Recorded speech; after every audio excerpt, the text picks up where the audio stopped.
Blackout తర్వాత కాశ్మీర్ లోయ ప్రశాంతంగా ఉంది. యూరి కర్నా ప్రాంతంలో భయాందోళనలతో జగం ఇళ్లను విడిచి సురక్షిత ప్రాంతాలకు తరలి వెళ్లారు. శ్రీనగర్ ఇతర జిల్లాల్లో తెల్లవారుజామున 1 గంటకు విద్యుత్తును పునరుద్దరించారు. కుప్వారా, బారాముల్లా, బందిపోరా జిల్లాల్లోని నియంత్రణ రేఖ వద్ద రాత్రి భారీగా షెల్లింగ్ కొనసాగింది. యూరిలో పాకిస్తాన్ షెల్లింగ్ లో ఒక మహిళ మరణించగా 8 మంది గాయపడ్డారని సమాచారం.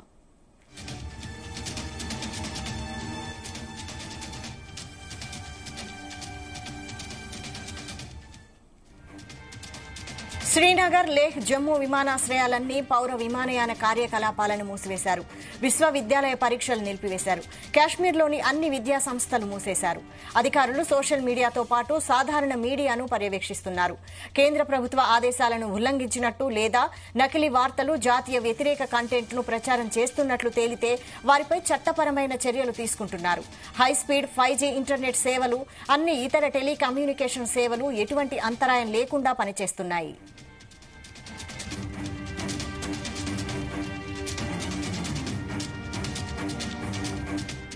దీనిపై మరిన్ని అప్డేట్స్ మా ప్రతినిధి శ్రీచరణ్ లైవ్ లో అందిస్తారు. శ్రీచరణ్. వైశాలి, ప్రస్తుతం కాశ్మీర్ లో పరిస్థితి బ్లాక్అవుట్ తర్వాత ప్రశాంతంగా ఉందని చెప్పుకోవాలి. ప్రత్యేకంగా ఊరితో పాటు బారాముల్లా జిల్లాలో పాకిస్తాన్ షెల్లింగ్ పాల్పడి స్థానిక ప్రజల్ని లక్ష్యంగా చేసుకుని కూడా దాడులు చేస్తుంది. అయితే ఒక మహిళ ఈ దాడిలో మరణించగా అలాగే 8 మంది గాయపడ్డట్లు కూడా మనకు సమాచారం అందుతోంది. ఎందుకంటే పాకిస్తాన్ ప్రతిరోజు కూడా అక్కడ కాల్పుల ఒప్పందం ఏదైతే ఉందో అది ఉల్లంఘిస్తూ వస్తుంది. దాదాపు నిన్నటికే 34 సార్లు పైగా కాల్పులో ఒప్పందం ఏదైతే ఉందో దాన్ని ఉల్లంఘిస్తూ వస్తుంది. సో ప్రస్తుతము లోయలో ఎలాంటి అంటే ప్రస్తుతం ప్రశాంతంగానే ఉంది. యథావిధిగా అందరూ తమ జీవన శైలి, రోజువారీ యాక్టివిటీస్ ని యాజ్ ఇట్ ఈస్ గా కూడా చేసుకుంటున్నారు. కానీ స్కూల్స్ మాత్రము అలాగే యూనివర్సిటీస్ మాత్రము క్లోజ్ చేశారు. ప్రస్తుతం కాశ్మీర్ లో ఊరి నుండి కర్నా వరకు కూడా భయాందోళనలు అంటే కాస్త కన్సర్న్స్ కూడా రేజ్ అవుతున్నాయి. వేలాది మంది పౌరులు తమ ఇళ్లను కూడా విడిచి సురక్షిత ప్రాంతాలకు వెళ్తున్నారు. అయితే ఆర్మీ కూడా మనం పలుమార్లు చర్చించుకున్నాము. 2018-19 నుండి కూడా బంకర్స్ అనేది పెంచుతూ వస్తుంది. ఎందుకంటే ఎమర్జెన్సీలో మనకి 99 కార్గిల్ వార్ తర్వాత పాకిస్తాన్ ఎప్పుడు కూడా టెర్రరిస్ట్ యాక్టివిటీస్ రెగ్యులర్ గా చేస్తుంది. పాకిస్తాన్ ఎప్పుడు టెర్రరిస్టుల రూపైన పెద్ద ఎత్తున దాడులు చేస్తుందో అని కూడా ప్రత్యేకంగా బీజేపీ ప్రభుత్వము గత 6-7 సంవత్సరాల నుండి కూడా బంకర్లని ఎక్కువగా నిర్మిస్తుంది. ఎందుకంటే ఎమర్జెన్సీ పీరియడ్ లో స్థానికులని ఆ బంకర్లలో ఉంచేందుకు ఎటువంటి ఇబ్బంది లేకుండా. సో ఈ క్రమంలోనే ప్రస్తుతం అక్కడ కొంతమంది కాశ్మీర్ వ్యాలీలో బంకర్లలో కూడా వెళ్లి సురక్షితంగా ప్రభుత్వం ఏర్పాటు చేసిన బంకర్లకు వెళ్తున్నారు. ఇంకొంతమంది సురక్షిత ప్రాంతాల్లోకి తమ బంధువుల ఇళ్లకి కూడా వెళ్తున్నారు. సో దీంతో పాటు శ్రీనగర్ తో పాటు ఇతర జిల్లాల్లో తెల్లవారుజామున 1 గంటకు విద్యుత్ అనేది పునరుద్ధరించబడింది.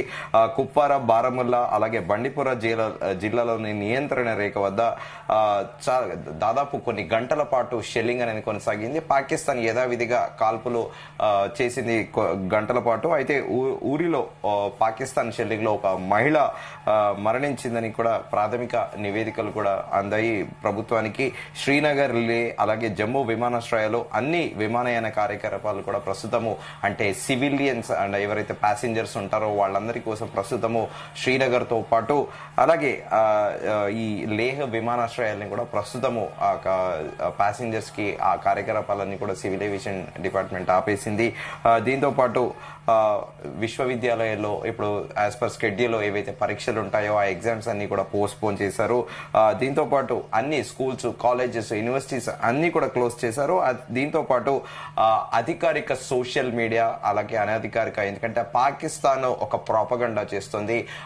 అసలు భారత్ ఎలాంటి దాడి చేయలేదని, తామే భారత్ పైన దాడి చేశామని కూడా పాకిస్తాన్ సోషల్ మీడియా ఫేక్ పోస్టులు అనేది కూడా చేస్తుంది. దాన్ని కూడా మన భద్రతా దళాలు, సెక్యూరిటీ టీం వాళ్ళందరూ కూడా, సైబర్ సెక్యూరిటీ టీం చాలా నిశ్చింతగా గమనిస్తుంది. మన దేశంలో కూడా దీనికి సంబంధించిన రక్షణ శాఖకు సంబంధించి ఎవరు ఏమి అంటే నెగిటివ్ ప్రాపగండా చేస్తున్నారో వాటన్నిటిపైన సోషల్ మీడియా, డిజిటల్ మీడియా అన్నిటిని కూడా చాలా కీన్ గా అబ్జర్వ్ చేస్తున్నాయి ఇండియన్ సెక్యూరిటీ ఫోర్స్. అయితే గవర్నమెంట్ అడ్వైజ్ తో పాటు అలాగే ఏవైనా అంటే రూల్స్ ని ఉల్లంఘించిన వాళ్ళకి, అలాగే ఫేక్ వార్తలు, దాంతో పాటు జాతీయ వ్యతిరేక కంటెంట్ ని ఎవరైనా ప్రసారం చేస్తున్నట్లయితే వారిపైన చట్టపరమైన చర్యలు తీసుకునేందుకు కూడా భారత ప్రభుత్వం ఇప్పటికే చర్యలు తీసుకుంటుంది. దీంతో పాటు హై స్పీడ్ 5G ఇంటర్నెట్ సేవలు, అలాగే అన్ని ఇతర కమ్యూనికేషన్స్ లో ఎటువంటి అంతరాయం లేకుండా పనిచేస్తున్నాయి. అయితే జమ్మూ ఎయిర్ బేస్ లో ఎప్పుడైతే పాక్షికంగా దాడి జరిగిందో అప్పుడు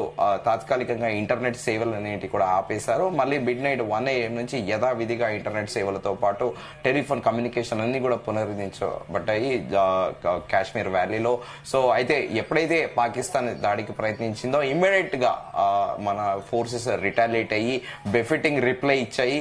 సో ప్రస్తుతం కాశ్మీర్ వ్యాలీ అనేది కూడా ప్రశాంతంగా ఉంది. యథావిధిగా అంటే కాశ్మీర్ లోని ప్రజలకు, అలాగే కాశ్మీర్ లో గస్తీ కాసే జవాన్లకి ప్రతిరోజు యుద్ధం అన్న చందాన్ని ఉంటుంది. ఎందుకంటే పాకిస్తాన్ కావాలని రెచ్చగొడుతూ షెల్లింగ్ కు పాల్పడుతూ ఉంటుంది. సో కాశ్మీర్ లో అక్కడ ప్రజలకి కానీ జవాన్లకు కానీ ఇది సరికొత్త కాదు. కాకపోతే ఇప్పుడు ఒక రకంగా యుద్ధం ప్రారంభమైనట్టే. సో యథావిధిగా ప్రతిరోజు తీసుకునే జాగ్రత్తలతో పాటు ఈసారి మరింత జాగ్రత్తలు తీసుకుంటున్నాయి భద్రతా దళాలు. ప్రధానంగా ఇక్కడ ప్రజల సురక్షితాన్ని, అంటే వాళ్ళ సేఫ్టీయే చాలా హై ప్రయారిటీగా కూడా తీసుకుంటుంది భారత ప్రభుత్వము. అలాగే జమ్మూ కాశ్మీర్ ప్రభుత్వం కూడా ప్రజల సురక్షితమే ప్రధాన ధ్యేయంగా కూడా పనిచేస్తున్నాయి. మరోవైపు నిన్న ఇండియా జరిపిన దాడుల్లో కరాచీ గాని, లాహోర్ లో గాని, సియాల్కోట్ లో గాని ఎక్కడ దాడులు చేసినా కూడా పొరపాటున ఒక్క సివిలియన్ కి కూడా ఎలాంటి ఇబ్బందులు కలలేదు. ప్రధానంగా ఆ రాడర్ సిస్టమ్, ఆ వైమానిక ఏవైతే ఎయిర్ ఫోర్స్ బేస్లు గాని, కరాచీ పోర్ట్ గాని, అలాగే ఆ రాడర్ సిస్టమ్ ని వాటిని ధ్వంసం చేశాయి తప్ప ఒక్క పాకిస్తాన్ పౌరుడికి కూడా ఎలాంటి గాయాలు అవ్వలేదు. కానీ పాకిస్తాన్ ఆర్మీ మాత్రము బార్డర్ లో ఎప్పుడు కూడా సాధారణ ప్రజల్ని టార్గెట్ చేసుకొని కాలుస్తూ ఉంటాయి. నిన్న కూడా మనం చర్చించుకున్నాము. దాదాపు 16 మంది పైగా అమాయకులు ప్రాణాలు బలి తీసుకుంది పాకిస్తాన్ సైన్యము ఈ కాల్పుల ఒప్పందాన్ని ఉల్లంఘించి.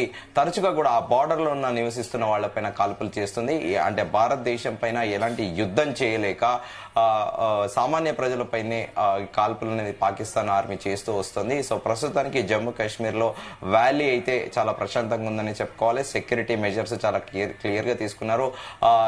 లెఫ్టినెంట్ గవర్నర్ మనోజ్ సిన్హా కూడా ప్రత్యేకంగా అధికారులందరితో రివ్యూ నిర్వహించారు భద్రతా ఏర్పాట్ల పైన. అలాగే వ్యాలీలో ఎలాంటి, అంటే ప్రస్తుతం బార్డర్ లో ఎలాంటి సిచ్యువేషన్ ఉంది అనే దానిపైన రివ్యూ చేసి అధికారులకు కూడా చాలా క్లియర్ గా కూడా ఇన్స్ట్రక్షన్స్ కూడా పాస్ చేశారు. మరోవైపు ఈ రోజు CDS chief of defence staff తోని కూడా ప్రధానమంత్రి నరేంద్ర మోదీ భేటీ అవ్వనున్నారు. అంతకుముందు national security advisor Ajit Doval కూడా ప్రధాని మోదీని భేటీ అవ్వనున్నారు. భేటీ అయ్యి నిన్న రాత్రి జరిగిన మొత్తము దీని గురించి, ఆపరేషన్ గురించి మొత్తం కూడా వివరించనున్నారు. సో దాంతో పాటు ప్రస్తుతం దేశంలో ఎక్కడెక్కడైతే అలర్ట్ ఉన్నాయో దానిపైన, ఆ భద్రత పైన కూడా సమీక్షించనున్నారు.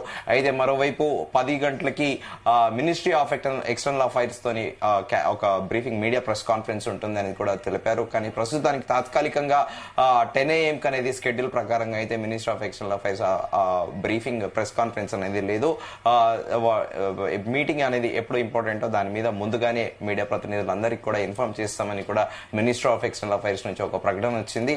సో కాశ్మీర్ లో యథావిధిగా, అంటే భారత భద్రతా దళాలు తమ స్ట్రాటజీస్ పరంగానే వెళ్తున్నాయి. సో లోకలైట్స్ ఎవరైతే స్థానికులు ఉన్నారో వాళ్ళందరూ సురక్షితంగా ఉన్నారని కూడా మనం చెప్పుకోవచ్చు. Vaishali, right. Thank you Sricharan.